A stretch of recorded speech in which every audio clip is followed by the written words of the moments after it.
तो यहाँ पर दे दिया गया है बच्चों, यहाँ पर देखिए ये हमारा क्वेश्चन जो दिया गया है, हर बार पेपर में क्या किया जाता है, ऐसे क्वेश्चन आपको हमेशा एक बार दे दिया जाएगा, रिपीट करता है। ऐसा परिपथ वाला क्वेश्चन एक बार हर एक विज्ञान के पेपर में आपको परिपथ वाला सवाल ऐसा एक दिखेगा ही। तो परिपथ वाला सवाल आप लोग इस तरह का कर लीजिएगा। अब यहाँ पर अगर हमें करना होगा तो सबसे पहले यहाँ पर लिखेंगे दिया है। क्या है? दिया है। तो यहाँ पर इस परिपथ को हम बना लेंगे। तो यहाँ पर परिपथ सबसे पहले बनाएंगे हम लोग। यहाँ पर दिया गया है 5 ओम, और यहाँ पर हम लोग क्या करेंगे, यहाँ पर इसको हम 3 ओम कर लेंगे। अब यहाँ पर हो गया। अब यहाँ पर क्या किए कर दिया गया है, यहाँ पर देखिए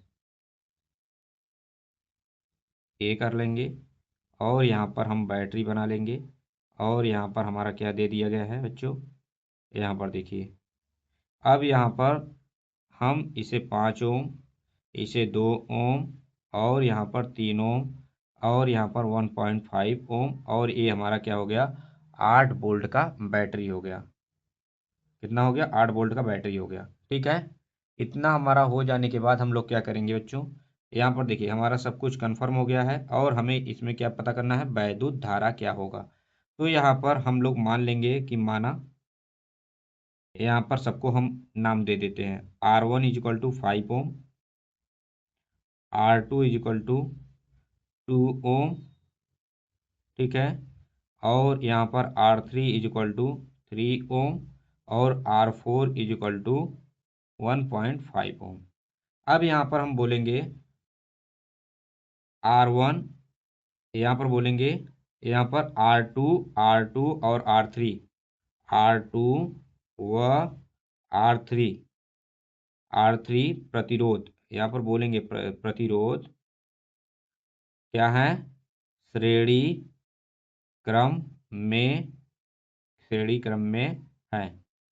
अतः यहाँ पर हम लगा देंगे। ठीक है। तो यहाँ पर R बराबर क्या लगाएंगे, तो यहाँ पर देखिए हमारा क्या हो जाएगा, R2 प्लस R3 हो जाएगा। ठीक है। तो यहाँ पर हमने R2 का क्या मान माना है, यहाँ पर देखेंगे। तो यहाँ पर R2 जो हो जाएगा, R2 हमारा 2 ओम है, तो यहाँ पर 2 और 3 कितना हो जाएगा, 5 ओम। यहाँ पर हमारा 5 ओम, यहाँ पर R आ गया है। यहाँ पर देखिए इसे ध्यान दीजिएगा, R है। ठीक है। अब इसके बाद ये R हो गया। अब ऊपर वाला क्या है, R1 और R1 और R हमारा क्या हो जाएगा, अब यहाँ पर टोटल जो प्रतिरोध हो जाएगा R1 और ये टोटल क्या है, 5 ओम हमारा किस क्रम में है, समांतर क्रम में है। अब यहाँ पर कहेंगे R व R1 प्रतिरोध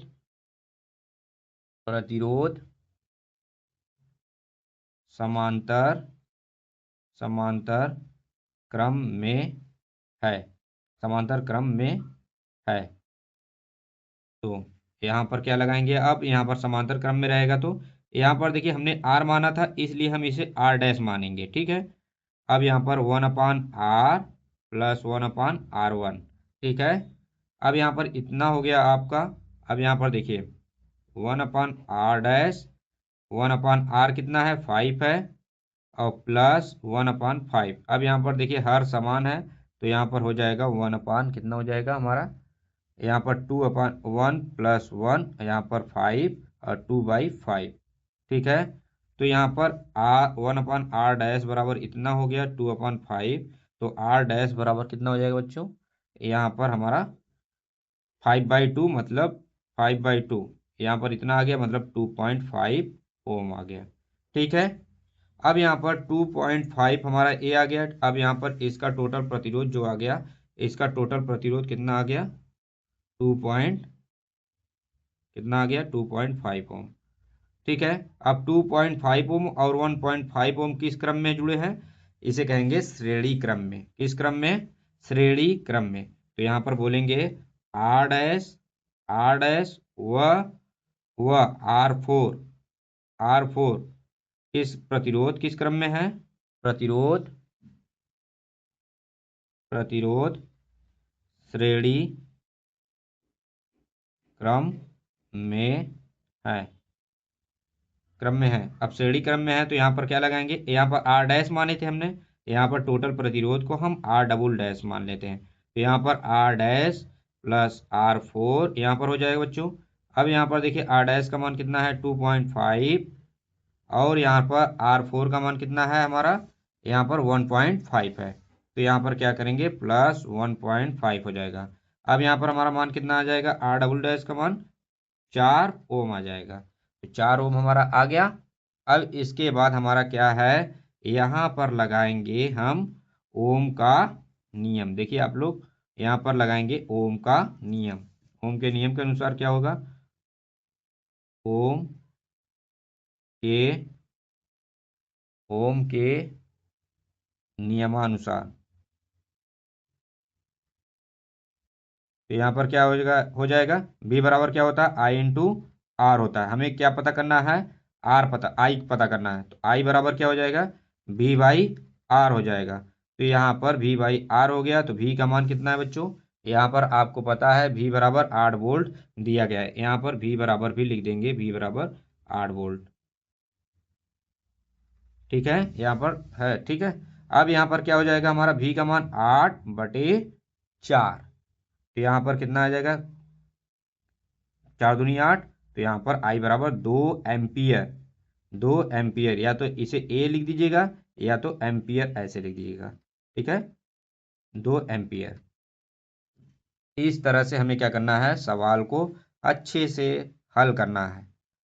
हर पेपर में आता है तो प्लीज़ आप लोग ऐसे सवाल को काफ़ी अच्छे से रिपीट कर लीजिए, क्योंकि ऐसे सवाल बार बार एग्जाम में क्या होते हैं पूछे जाते हैं।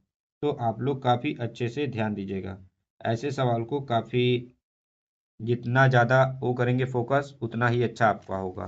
तो अब यहाँ पर दे दिया गया है। अब यहाँ पर क्या बोला जा रहा है वैद्युत बल्ब के तंतुओं के निर्माण में प्राय टंगस्टन का ही उपयोग क्यों किया जाता है। तो यहाँ पर क्यों किया जाता है तो आपको वैद्युत बल्ब टंगस्टन का प्रयोग इसलिए किया जाता है टंगस्टन का गलनांक जो होता है बहुत अधिक होता है और अधिक ताप पर यह पिघलता नहीं है।